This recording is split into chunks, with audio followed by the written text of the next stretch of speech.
It's time for Focus Forward, sponsored by Invest Grand Bahama. It's Grand Bahama's best talk show, highlighting all of the positive things happening in Freeport. Look forward to our special guests each week that will tell you about events, activities, and initiatives that are making a remarkable impact on our community. You'll also hear from local business owners and get a heads up on deals and special promotions. It's time to Focus Forward. Hi everyone, and welcome back to another episode of Grand Bahama's Best Talk Show, Focus Forward. We are so delighted to be here with you on our Hurricane Preparedness show. And of course, we would have brought together several persons from around the community and corporate Grand Bahama to be able to share necessary information with you. I'm Glendia Sweeting, Manager of Quality Assurance at Port Group Limited, and I am joined by my co-host, Alex Thompson. Not Alexandria this week, she is Alex Thompson, who is the Director of Public Affairs at the Downtown Freeport Business Association, and she is a GBPA licensee, business owner, realtor, and co-host. Alex, how you doing? You're feeling yourself today. Okay, no, I'm feeling you today. Just today. You're looking quite nice. I love the orange and the, yeah, Do you very know this nice. is Grand Bahama's color? I thought that was tourism's color. Also tourism, but let's hold on to Grand Bahama, being a Okay. little selfish. Okay. Do you mention I'm a Grand Bahama ambassador as well? Tell the people. Oh, okay. I think you Grand just did. Bahama Island ambassador. So Huh? we're really excited to be with you, and of course this island ambassador over here is going to be helping me to share some of this good information with you about hurricane preparedness. So this show is really important. Make sure that you share it with those that certainly need to hear about this across the island of Grand Bahama. And of course the information is also very helpful for other persons that may be preparing for hurricane preparedness at this time as well. So I don't like we want the to title get of the show, by the into way. it. You don't? No. But we'll talk about it later. Okay. Yeah. Just was wondering if you care to share. So at this time, it's certainly a pleasure to welcome, I believe, for the very first time around the Focus Forward Roundtable. Not the very first time for the company. We're always very delighted to have the company, the Grand Bahama Power Company. But today we are very excited to be able to speak to the Director of Customer Operations at the Grand Bahama Power Company, Mr. Jared Moss. Thank you so much for joining us. Thank you. And also the Director of Regulatory Affairs at the Grand Bahama Power Company, Ms. Brittany Pratt. Thank you so much. for having me. It's great to have you guys here with us. And of course, we want to get into some really good discussions today because, as you know, hurricane season would have started June 1 officially. And of course, we're trying to continue to help the residents and the people of Grand Bahama to prepare. And a big part of that is being able to share with them exactly what's going on your end. And we all know everybody is always very concerned about power, Electricity. and water, Yes. and getting help when they need it and wanting to know where they can go. And so we want to get into the conversation, and Mr. Moss, if we can just start with you, tell us a little bit about the work that GBPC does when you guys think about doing assessments, Okay. looking at the vulnerability of the systems and what it is that we're preparing for. How does that look at GBPC? So for us, that typically looks with us beginning our normal pre-storm inspections. This consists of us basically looking after all of those, the poles, the hardware, all the critical infrastructure around that area and the substations. And basically we do a full out assessment and try to identify any potential areas of concern, and we address them prior to the storm. And from that, we have what we call a ESPR storm preparedness meeting, where we kind of get together, organize roles within that upcoming storm season, and we have a drill at the end of it to kind of make sure all persons are aware of what's happening from that area. Okay. Go ahead. I just wanted to talk about investments because I know GBPC is constantly working, and you guys know what it is that needs to be done. But just wanting to ask about what investments may have been made over time to be able to strengthen the electrical grid against hurricane force winds and flooding. We know that that's a big deal for us as well. Yes, for us so as well. forgive us for asking these questions. But of course, tell us a little bit about that. So basically how that looks is, over the past few years, we've done extensive work on our infrastructure, our grid. We've upgraded a lot of our poles. Initially we had class 3 poles, and we went on to move on to class 1, which is more robust for hurricane season in terms of just the wind force and everything else. We also did extensive work around our substations. We did a lot of upgrades in the substations in order to, to add added protection in the event of a storm and just for regular day-to-day activity around the grid. From there, we also took some time and did a lot of automation, monitoring. We added some monitoring equipment to kind of have a better assessment of what's going on, to be able to isolate a lot better, and obviously be able to respond to any outages on the back end. And this obviously helps not only with the storm preparation, but even throughout the days, the normal days on the island, when you guys are experiencing any kind of outages and so forth. Since you're leading right there, you know, I'm going to ask you, Oh right? boy. Okay, so you have all this automation to find out where the outages are. How do you determine who gets turned on first? How do you determine where do you go and address that situation? Should I tell you where I live? I'll do that after, off camera. Yeah, off camera. After the show. we'll Yeah, take yeah, that no, one. but I'd like to, how do you prioritize, power, reconnection? So that's essentially, the first priority is always safety. So post-storm, we always look after, obviously, our teams will be going onto those roads, as well as the public, the general public. So once we understand and how that looks, typically is us removing any down lines, poles, and so forth. From there, we typically move on to a lot of the essential services, the hospitals, the water company, the police, basically the shelters and so forth. So we look at organizing those personnel to make sure that they're in good standing. Then we move on to a lot of the larger customer, the larger feeders, to try to get the most customers on.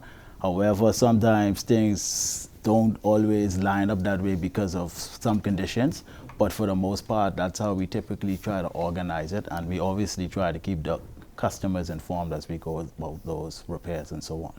And I like the fact that you talked about keeping customers informed, because that actually leads right into my next question. Just before we get over to Ms. Pratt, during the course, after a storm, everybody wants to know, when is my power going to be on? Yeah, but there may be persons that they may have certain concerns and things that they think that you should be aware of.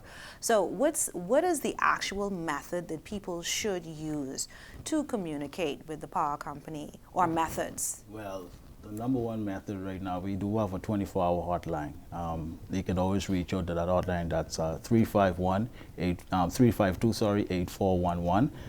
We have an agent always available to take any customer concerns. The next area would be the social media area, which is the most largest used area. Yeah, because some people. Yes, correct. So that typically, so we do have a Facebook page and we do have a Instagram page where we keep up to date, and we do blast prior to storm to kind of get everybody understanding those mechanisms and how they can go about sharing any information that they may come across. So they can follow on social media, but if they were to put a note or send you a message from social media, someone would be able to receive that as well? That's monitored at 24 hours as well. We got somebody looking at that, and then we do jobs based off of the information we get from them. On national Yes, TV. yes. People like, what? They were like, I sent the message like 3 minutes ago. Yeah. No one's replied. So they'll start sending messages now, and of course GBPC will be on top of that, we're sure. Well, thank you so much, Mr. Moss, and of course, just a few more things, and we'll come back to you during the course of the show, but we certainly want to get over to Ms. Pratt, the Director of Regulatory Affairs, and again, thank you so much for being with us. That's a big title. I need to know what she does. Let's give her opportunity. No problem at all. So what we try to do under this title is we ensure that we comply with all of the standards and regulations that we have agreed to under our license. That ensures that we always put our customers first. So this is ensuring that we put in all of our components to make sure we have reliable, safe, consistent energy for our customers, and that they are billed accordingly. Ensure that we follow rules and regulations such as environmental policies that may be in place from the government or from the GBPA itself. Okay. So regulatory, you got it now. I got another question. What's the other question? What are some of the obligations does the power company have regarding outage restoration timelines and things like that? I need to know. Most definitely.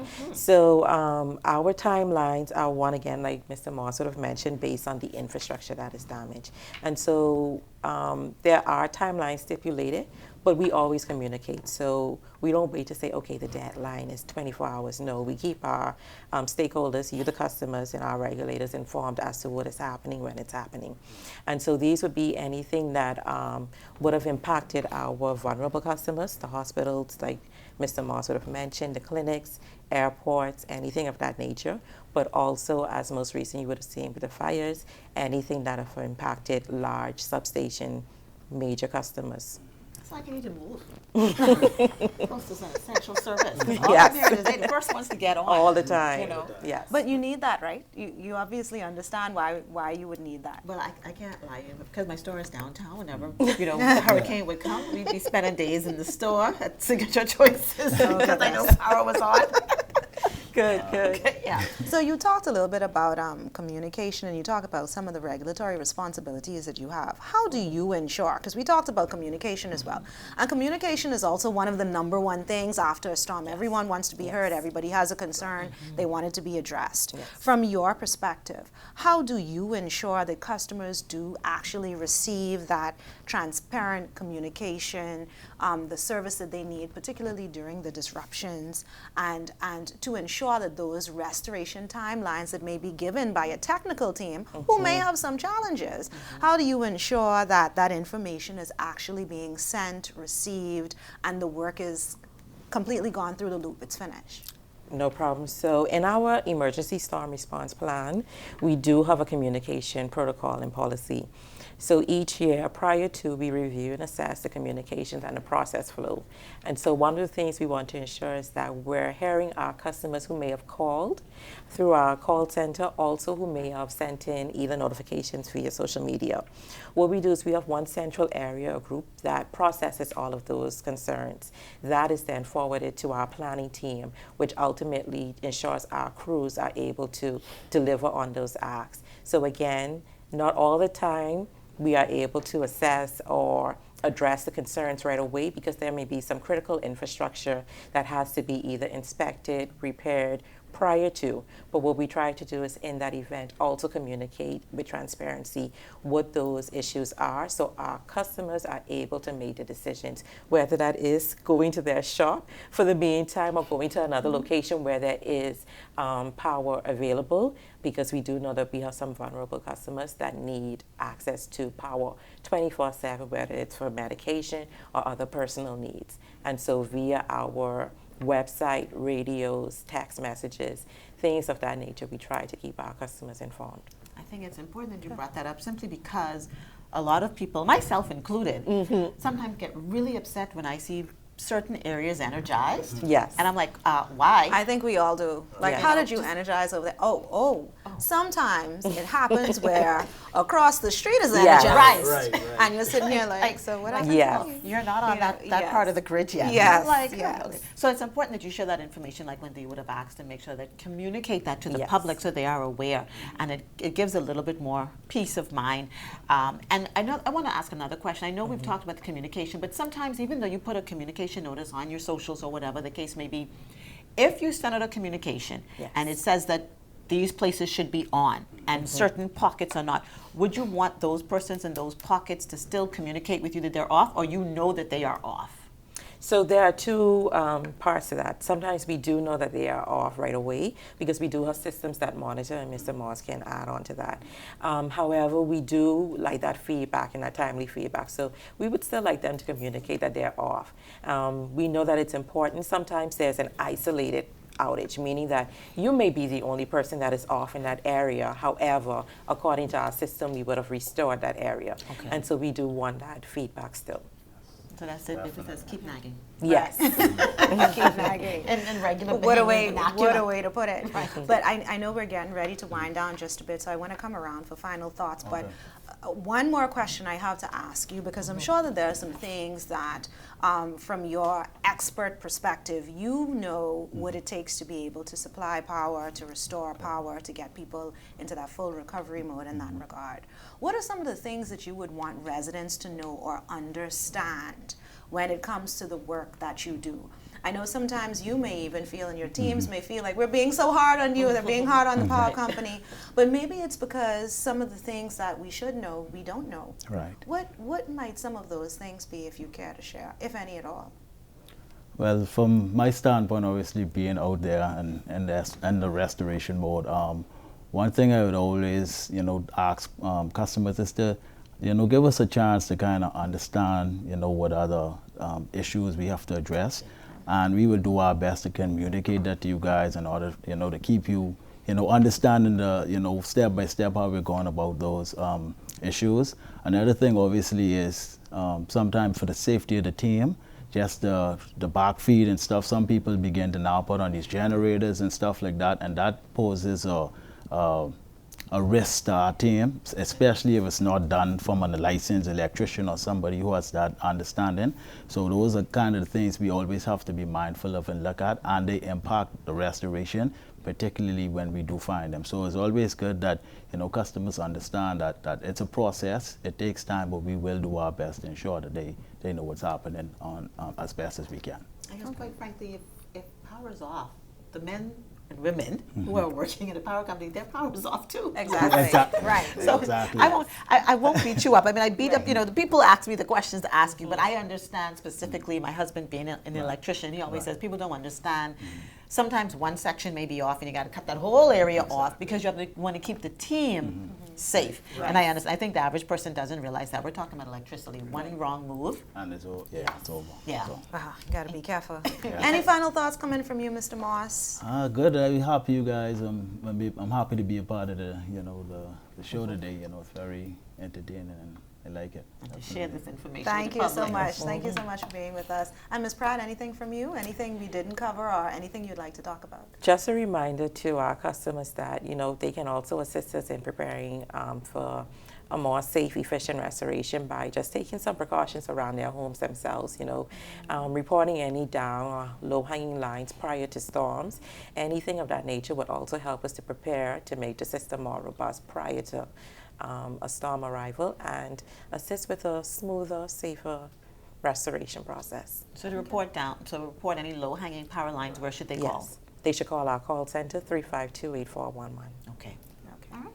Wonderful. Well, thank you guys so much for being with Thank us. you. We appreciate the information. And of course, we want to remind you guys, if in fact you need to get some assistance, you need to report anything or share anything with the Grand Bahama Power Company, you can call 352-8411 so that you can get the assistance that you may need. Again, Mr. Moss, Ms. Pratt, always a pleasure to have the Grand Bahama Power Company on the show. And don't forget, follow them on their social media as well, which is very important during storm time, right? Yes, that's what And throughout the season, follow these social media channels. Ensure that you have the Grand Bahama Port Authority on the channel. You have even Invest Grand Bahama, because we take information there, Grand Bahama Power Company.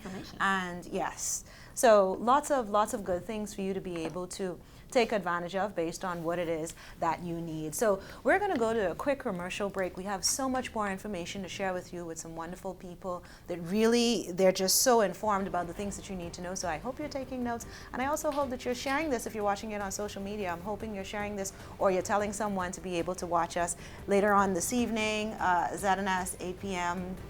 You could catch Cable 12 or perhaps ILTV and Eyewitness News. We're everywhere, but make sure that you share this very important information with everyone so that we can all be prepared together. We'll be right back right after this.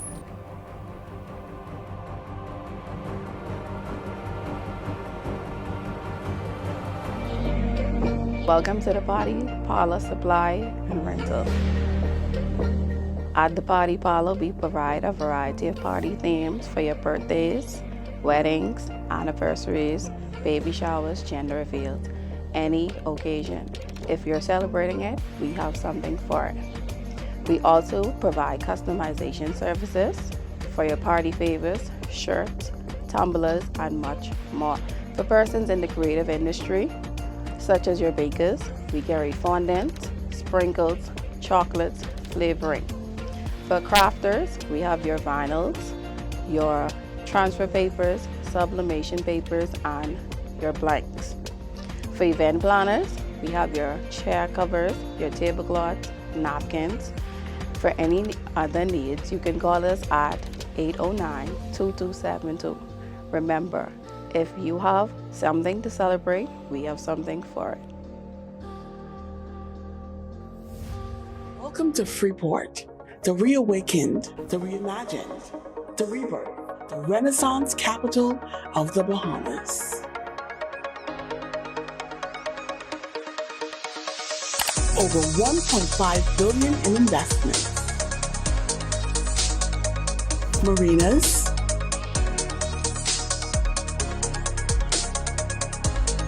cruise ports, downtown revitalization, residential developments. We're putting the city on the map. Want to know more? Just log on. Your future is only a click away.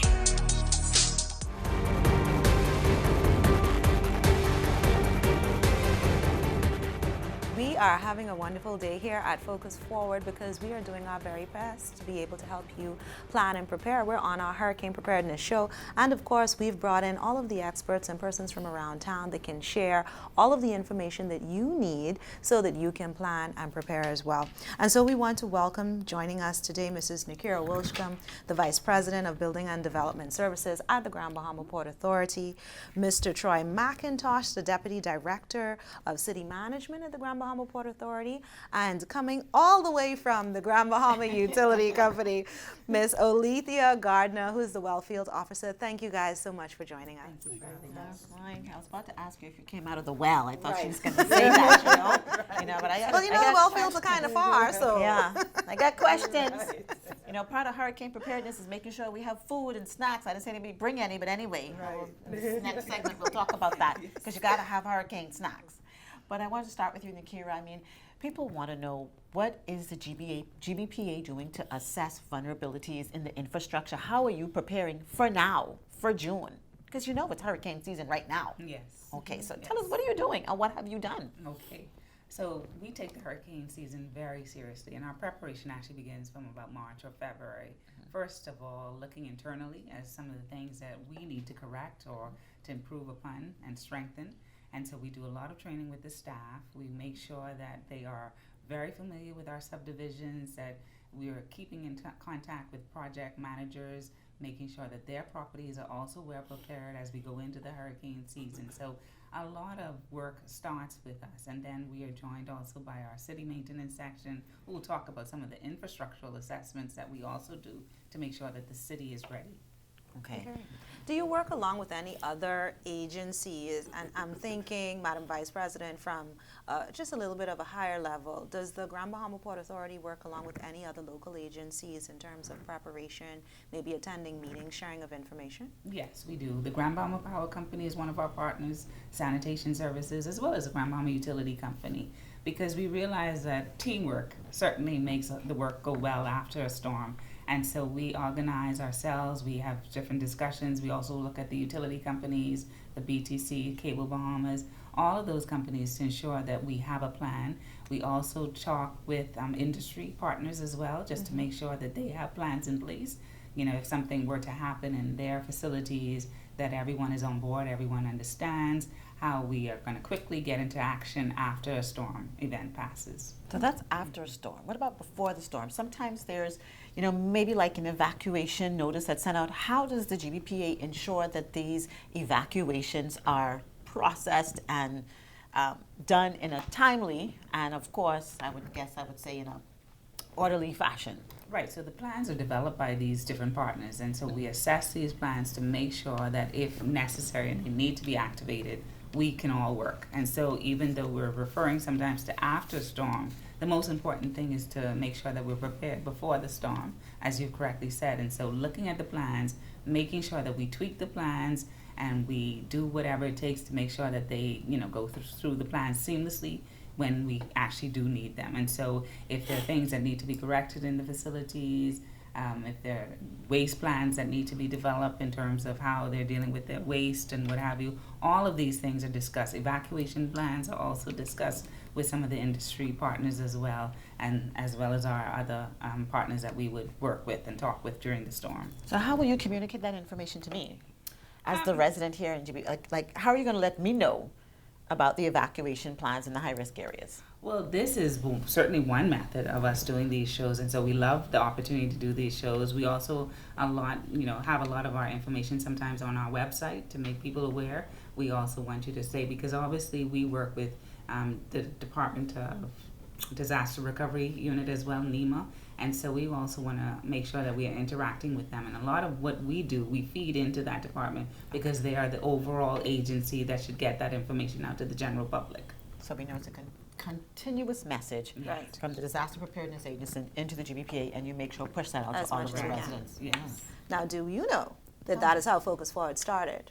After Hurricane Matthew. Of course I know that. Okay, because you're asking the question, needed but to that make is how we sure. started, being able to work certainly with the Grand Bahama Port Authority and also all of these other organizations based on their relationships and the work that they do in preparedness to be able to help to share the news. That, of course, was over radio, but we've grown since then, but we still work on radio and post a storm. That's probably the method that would also be used as well. And using the social media, people are able to go Yes. online, Yes. social media, and be able to find out information because they want to know, because we're going to hold you responsible, just so you know. Okay. All right. Right. I like to make sure you're aware. Mr. McIntosh, if we can just come over to you, I think Mrs. Wilshcombe would have started the discussions about the things that's happening around the city in terms of preparedness. But just to have a deeper dive with you, when we talk about taking a look at infrastructure within the city and some of the things that people really care about after a storm, road accessibility, what's happening with the bridges and the drainage systems. Tell us a little bit about the work that you do to be able to help the city prepare. Sure. So with any team or any country or any city, one of the most vital things that you should have in place is tools, having the right tools. Having the right tools to do the right job or whatever the job that you may face. And so we have a section within Building Development Services that provides us with tools to make a lot of what we do a whole lot more efficient. And so that department is Geographical Information Systems, which is GIS section. And so as a result of Matthew, Dorian, we have been able to deploy some tools to allow us to have better partnership with some of our service providers, GBUC, even sanitation services. So for example, in the city, one of the things that we've done with this tool is map all of our drains, right? Which makes it easier for maintenance. So we know that, okay, we went in drain A 2 years ago, we know every 4 years we'd have to go back. Being able to know this information, have it in a place that you can readily access it, that's one. Two, as it relates to, let's say, recovery after hurricane, being able to go out into subdivisions, assess very quickly, bring that data up, upload it electronically, and send it to the power company for energizing. So earlier you had a conversation with the power company talking about how do you know when you're going to be energized. But because of this relationship now and the communication with the tool, we can say, Alice had some damages, don't turn her on. Or Alice didn't have some damages, you can turn her power on. Yay. And it's an efficient process compared to years past. Years past, there was a lot of paperwork. There was some miscommunication and sometimes, or confusion, so whatever it have be. But lesson learned, we were able to take and use these tools now to do what we have to do as a department efficiently. And so whether it's drains, whether it's tree trimming, whether it's garbage collection, whether it's bulk trash, we use the tools to determine what we need to do it efficiently. I love those tools, and efficiency is very, very important. Quality assurance, that is. Just plug that in there. So I know you have a question, but I also have a question for him. So Okay. let me just jump the gun, and then Right. we'll let you come right in, because we talked about those tools, and of course we know that we've seen the water, perhaps one of the worst water storms we've had. We've seen one of the worst wind storms we've had. And so in using those tools, and particularly leaning on the water side, when we talk about drainage, has there been any work done or completed within the city of Freeport as it relates to those drains that you can now see through your tools? Because we want to make sure that when the water comes down, it goes all the way down and it goes out. Yes. So please, Question. yes, just asking for a friend. Not a problem. And so Dorian was a very difficult storm when it comes to drainage, it really inundated our systems for, it took us actually 3 years to assess and to service all of our drains in the city. And we have over 500 of them plus. Oh, you're always busy. We were very busy. It was busy, but in addition to that, it was expensive, okay? Because, you know, there's a cost. And so we were able to complete all of the drains that were impacted by Dorian. And we're at a point now where it's now been 5 years later, you know, well, 6 years later almost, and we need to now reassess some of those drains to make sure that they're working. We haven't had so much of a rainy season this year, but we know there are months that, you know, are problematic ones that we need to go back into. But the team has really worked hard to make sure that all of the drains that needed to be serviced have been serviced. Okay, good. I got another question. That is for good you. news. Another question? Yes. Okay. So what protocols are currently in place for clearing debris and restoring essential services immediately after hurricane? Immediately. Yes. So, After so that's a hurricane. very good question. You know, we've had 15 years to fine-tune our plan, our post-hurricane plan, and I think we have it down to the T. And so one of the things the Kira mentioned earlier is we do some internal assessments to make sure that our ducks are lined up. And one of those such things is to make sure that our list of contractors are current.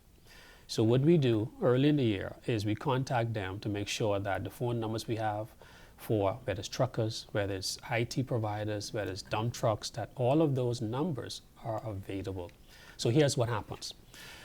During a situation, let's say we're going to be impacted, once we get the all clear, I'm pretty much one of those persons that are either out and about or maybe out first, where we are communicating with our service provider, sanitation service, say, hey, listen, we have this roadblock, we have that roadblock, we need this tree moved, we need to get in contact with GBPC to make sure that the line that we see down is dealt with before we can get the trucks out on the streets to start clearing.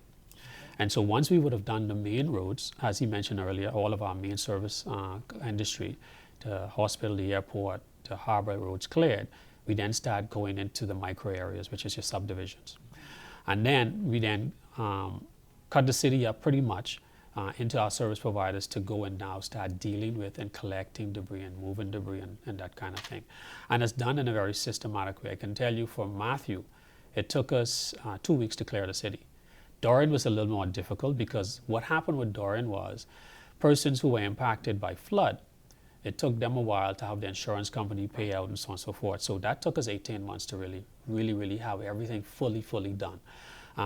But with the lay of the land, we have maps where trucks should enter a subdivision, how they should exit a subdivision. And so on a daily basis, sanitation does that for your bulk trash collection. And so they know the lay of the land. So they have the lead, and they may have service providers or extra trucks working along with them because they know how to go in, they know how to come out. And so that plan we've been using now for the last couple of years. Okay, so it sounds like you got all the drains working, you've got the debris removal system sorted out, and your plans are ready and in place. Yes. So if we were to get a notice of a hurricane coming, y'all ain't sweating, we ready. We just push a button and activate the plans.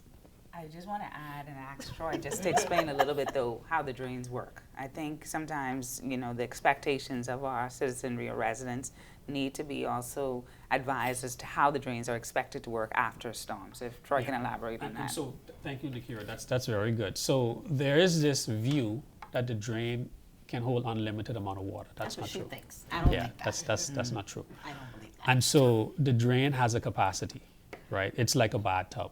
It has a drain, but once you plug that, water goes in, and if you don't turn that faucet off, it rims over. It spills into the house and starts to obviously move where it shouldn't. So what happens with a drain is there's two things. You have what you call a water table. Now, depending on where you live, that water table can be high or can be low. When you have a rainy system that's bringing in maybe 2 inches of rain for a couple hours, that drain can only hold 1,600 gallons of water.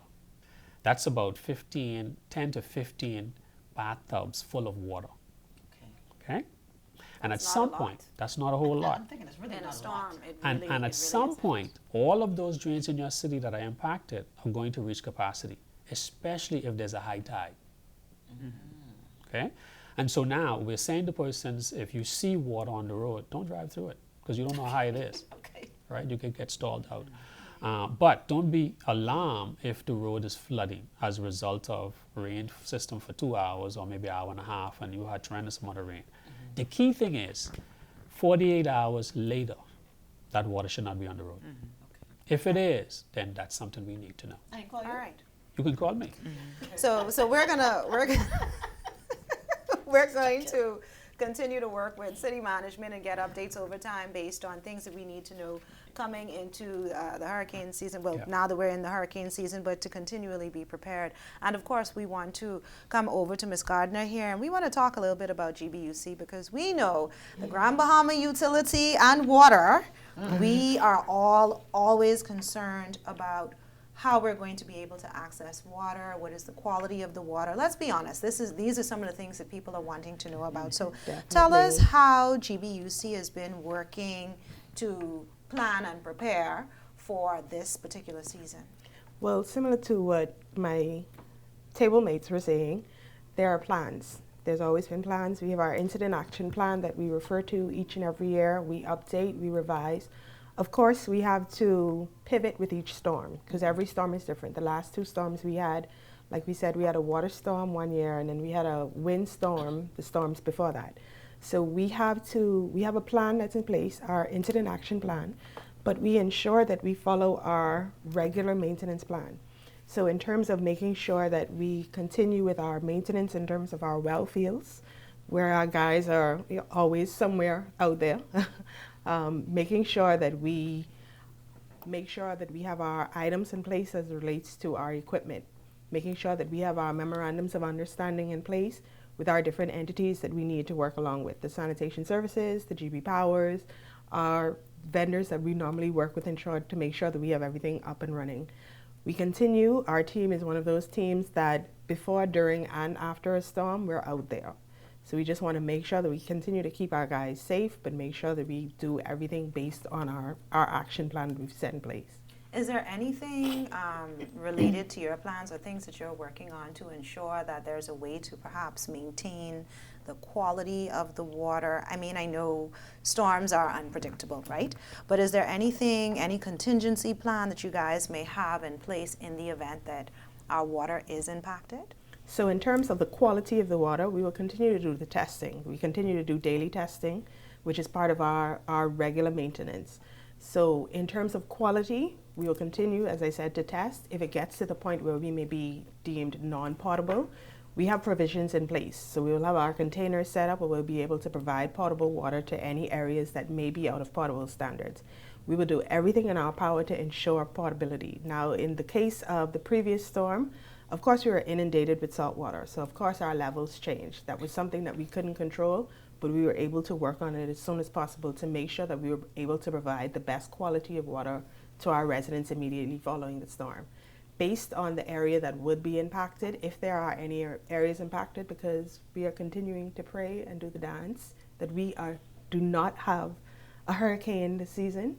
But if there are any areas that are impacted, we'll ensure that we have water stations set up around the island for wherever we would need to have those issues. But like I said, we'll continue to do our daily testing to make sure that our water falls within our standards.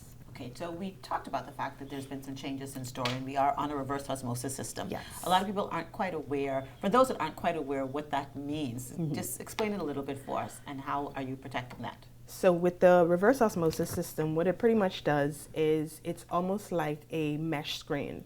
So we're taking water up from the ground, which is part of our normal process, and we run it through a filter. And the filter is small enough where it takes out any of the salts or a lot of the salts. So it brings it down to a certain level or a certain quality of water. We're then mixing that with our source water. So we're testing throughout the whole process. This is the water that we're sending out into the systems to our residents. During the storm, we're going to ensure as much as possible, and as something that we've been doing, we're building back better. So we've now included another reverse osmosis system, and we've ensured that we've built it higher. So in the case, and we're not speaking it, but in the case that there may be another high storm in terms of water level, that our reverse osmosis system is not impacted. We're doing everything that we possibly can as it relates to that. If it gets to the point where, we have to be mindful of what's happening to our systems, we will have to, look at our plan again and see what would be the best course of action. If we need to then start pulling back in terms of how much water we put out into the system. If we need to start pulling back in terms of, just reminding our residents, let's be mindful that we are going through a storm, but let's make sure that we are keeping sure that we have enough water supply for everybody. So we will be sending out those messages as well, just to make sure that people stay and understand that we're going to do the best that we can to get us back to where we need to be. But definitely making sure that our new systems are in place and able to take whatever it is that we come across with this storm. Praying that we have a very light season this year. And I believe we're all praying that we have a very light season, like you said, so that we can be able to manage and get over the hurricane season. But listen, we have to wrap up this particular segment. Thank you guys so much for being with us. Any additional information that you have or you would like to share, please share it with us so that we can get it out on our social media and we can ensure that the community and everybody that needs to know is able to find out more about hurricane preparedness from your perspective. So thank you guys so much. Listen, we have even more to come, more guests joining us here on the show, of course, giving you all of the information that you need in this hurricane season so that you can continue to plan and prepare. So we are going to be right back right after this break.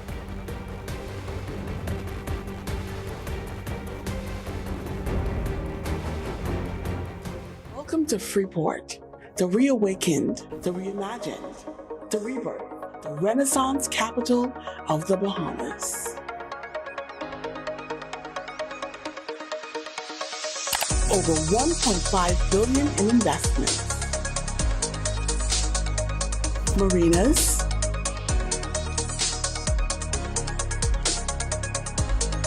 cruise ports, downtown revitalization, residential developments. We're putting the city on the map. Want to know more? Just log on. Your future is only a click away.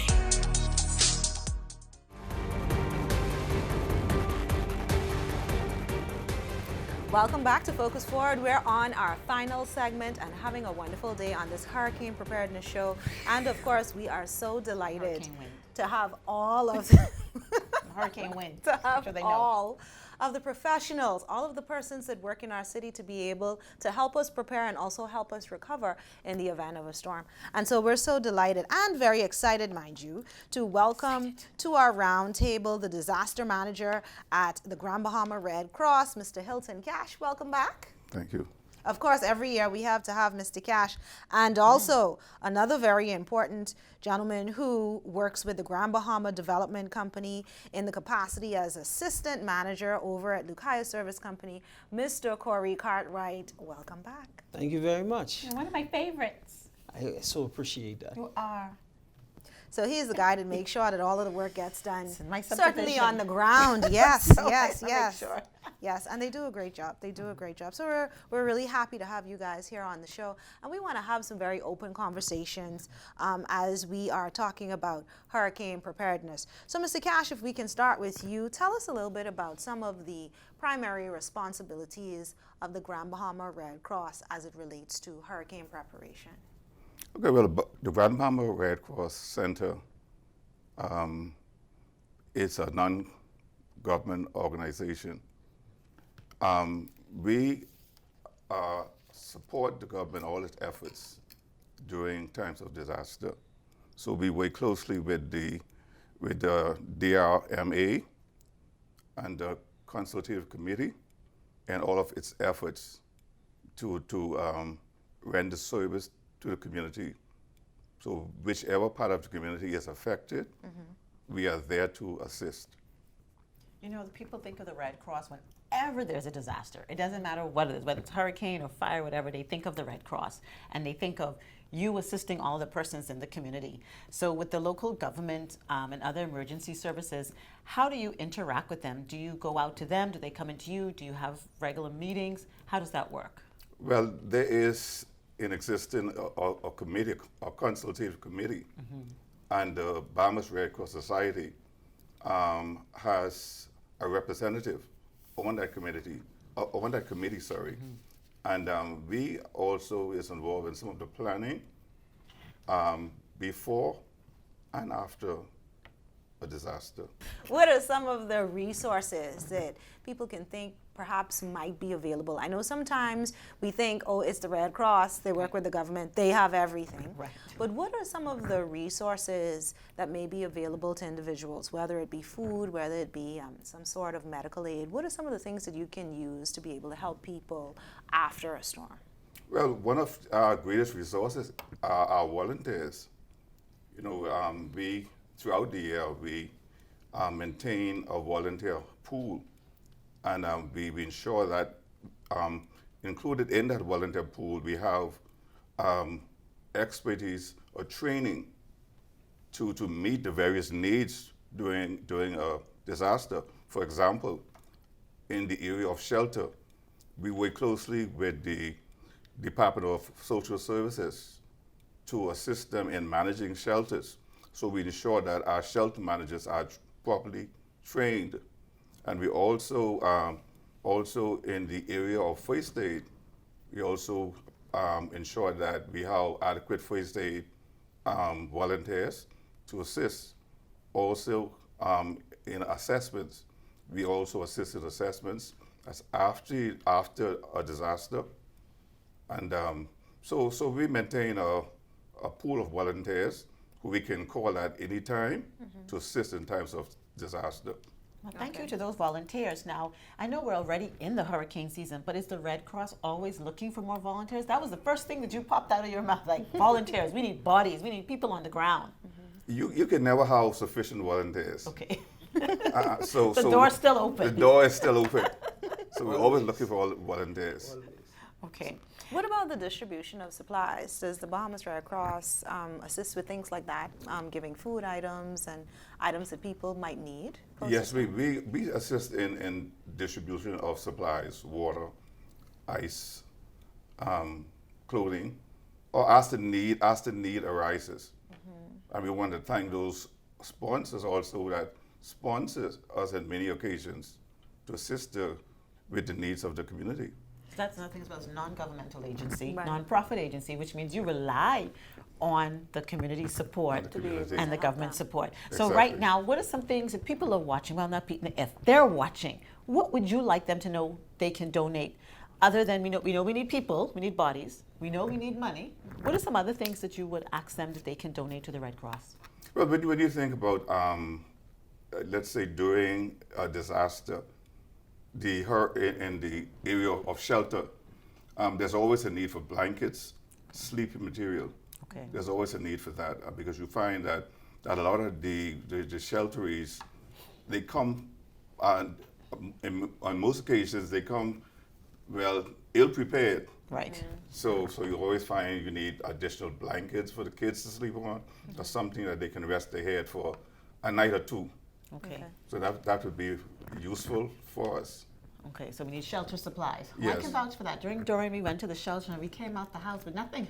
It's just like, we're like, so I understand, so you need those things. And water, I presume. Water as and well. things like that, Yes, and supplies, yes, those kind of water. supplies. And they can just bring that over to the Red Cross. The Red Cross, yes. And the location for the Red Cross. The Red Cross is located on Jobson Avenue. And it's the easy way to find it is to locate Western Bakery, which is on the highway, and it's just behind Western Bakery on the back road. So we get the food in the front and go right to the back. Yes. Yeah, you made it easier to find it, right? Right. Right. Thank you so much, Mr. Cash. We're going to come right back to you. We want to come over to Mr. Cartwright from the Grand Bahama Development Company and the He's my Kaya favorite Service guy, Company. right? You did say that. You did say that. Mr. Cartwright, tell us about the state of readiness as it relates to the Grand Bahama Development Company and Lucaya Service Company. Well, Glendia, that's a good question. First of all, thank you for having me back on the show. It's always a pleasure to be here. Thank you. As for a state of readiness, in every hurricane season, we always start hurricane preparation, not in June, but as the year progresses from January. We always ensure that we have dealt with the infrastructure, first of all, the bridges, even though some people may have some concerns right now, but we are working on that bridge in any event. But we always start with the bridges and also look at signage along the way. Drainage is always an ongoing assessment in our department to ensure that people understand the importance of drains. Drains reach a capacity regardless of anybody's thought on it. And once it reaches capacity, it's no good to anybody at the end of the day. We have also ensured that we have our team members already selected. Our core team is very small, but at the end of the day, we have a large holding when it comes to our contract workers who we select on the ground, like a wall construction or a sanitation. They are very heavy hitters inside the game with us, which makes our team complement much larger than what it is. We can never be prepared 100%, but we are standing ready in the event of any storm and prepared to act. We are 100% prepared to act. So as you would know that we spend a lot of time after the storm being passed, once the assessment team started, once the disaster relief management team gives us the okay to enter into the assessment mode, we go and assess the streets, clear what needs to be cleared, and then the all clear will be given once we have completed what we are doing. Okay, so you would have made some adjustments, obviously, and some maintenance upgrades since Dorian. What are some things that we may not know that you would have done that we know will help in this upcoming hurricane season? Lessons learned. Okay. Especially for families that have small children. We expect for you to have a bag that's packed for them, ready to go, simple as a bottle of water, a few snacks, because the team did spend some time rescuing individuals out in the field, and we learned, as you said, Alex, earlier, you left the house with nothing. Yes. You have to ensure that documents are prepared, medication is inside the bag, all sealed, watertight, ready to go at any moment, even down to a life vest. It is important to incorporate it, especially if you're going to be in one of those areas that are not too sure what's going to happen, because Dorian did creep up on us. We didn't expect the level of devastation that happened to actually happen. So, incorporate the life vest with the safety light on it. It will help, because sometimes with the wind passing with all the rain and everything, it's very difficult to see you or hear you, especially if you're a distance from where we're coming through to assist you by a machine, jet ski, or even a tractor trailer sometimes. It must seem like I need to have a bullhorn with me in part of my hurricane Yes, preparedness. yes, yeah. Whatever you yeah. can. Think outside the box, right? Yeah. Yes. You know those little horns they have at graduations? Right. They're Make very sure I have important, one of very those. important to have, because And they, at Bellevue Gifts. yeah. You've been shopping around I'm town. telling you, buy Buy local, shop at home. Yes. All right, now I'm going to ask you a They question have those I right ask at the counter. everybody else. No problem. You know, I No need to problem. know, how do I, twofold, okay? I need to know, how do I get to you when it's my subdivision that, is the problem? And how do we know how do you address first in your subdivision, the area that you have responsibility over? How do you, decide who gets, sorted out first? Well, we are very coordinated. First of all, there's only one response team. That's a disaster relief management team from the government side of the house. We have a team member that's in the EOC at that time who gives us information, and we share information back, especially if it's something that's going to be credible to the public at large. Once the storm has dissipated, at the first sign of the eye being over us, we have assessment teams that actually work within our command center that run out, have a look, take a peek here and there to ensure what is going on, and any relevant information that we find will be reported back to the EOC, and of course disseminated across radio to those people who are listening and those who probably still have WhatsApp messages at that time, to ensure that they have the right and proper information. Once the eye has already passed, now it's time to hunker back down. And once that has passed, then the assessment teams spread out just like a blanket. We are all over the place. We're working along with the government teams, and we're there from a support base.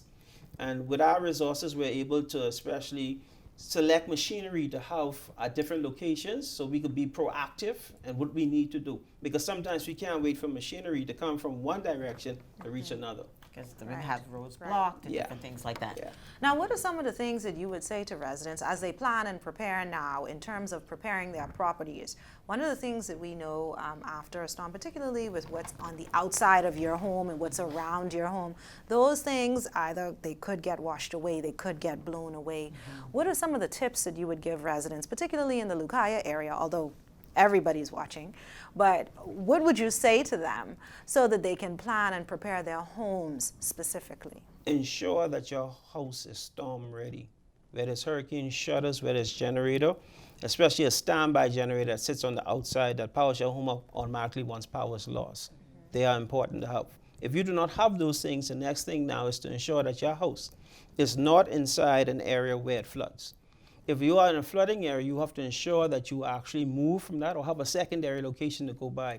We have a very active season coming this season. So we know at the end of the day, from what we have seen from statistics, we can take a Cat 2 without any issues. I don't want to officially go on record, but this is just what we see from the statistics of the data that we've reviewed. Anything over a Cat 2, we have to pray to God and ensure that the best is given to us. We have to also ensure that any missiles that be used to brace against the home, destroy the home, because as you saw in Dorian, there was a lot of houses that lost their structure itself, and you just had holes inside it from the force of the water. We have to ensure that somebody comes out to inspect your home, and we're not just saying from building development services, but we're also asking from a contractor's point, you have somebody assess your home, ensure that the insurance is up to date, and your house is appraised, all right? Once we move from that phase, we move into the medical field. We want to ensure that you have all of the necessary medication or supplies that you would need in the event of some mishap or some unforeseen event happens, you're able to deal with yourself and not necessarily make a way to the round, because you might never know what you'll encounter along the way. Sometimes it's best for us to take the first aid classes at the Red Cross so we know how to care for our own within that time. It doesn't hurt, and as Mr. Cash said, you could never turn away too much volunteers, so you can be a volunteer at home as well, you know? So there are many ways that we can look at the lessons learned from Dorian and be much prepared for it, but we want to ensure that everybody stay home, stay inside.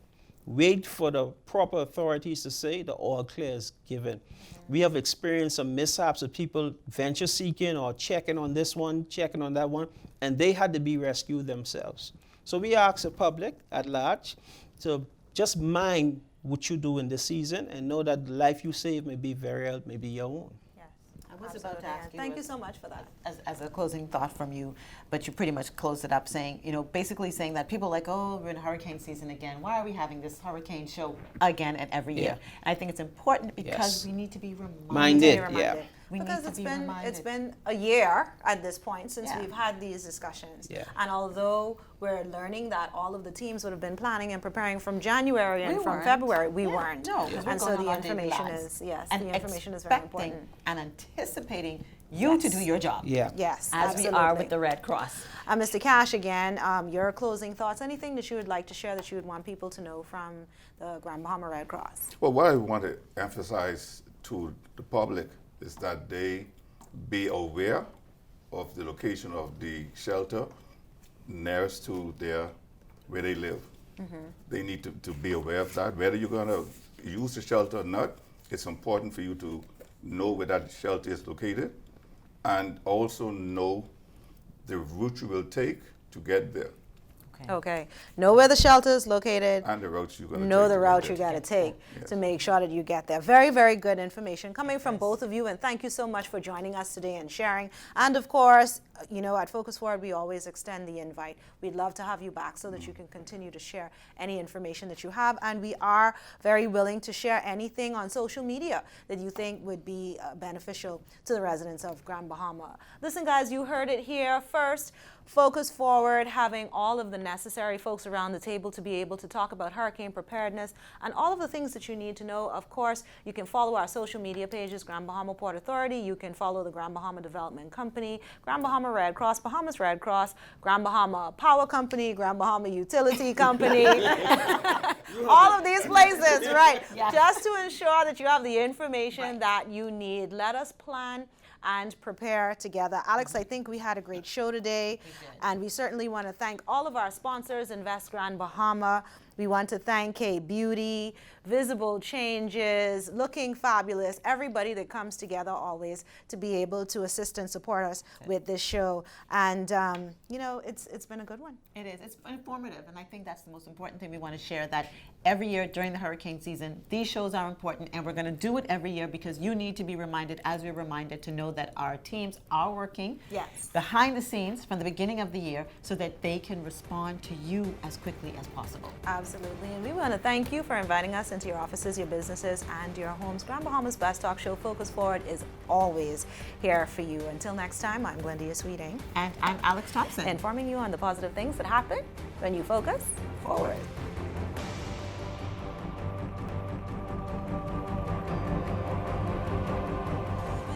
To Focus Forward, sponsored by Invest Grand Bahama. Like us on Facebook at Invest Grand Bahama Small Business Bureau to stay updated. And drop a business card at the Grand Bahama Port Authority receptionist desk to have your business featured on our show. Tune in next Thursday, Same time, same place, for Focus Forward.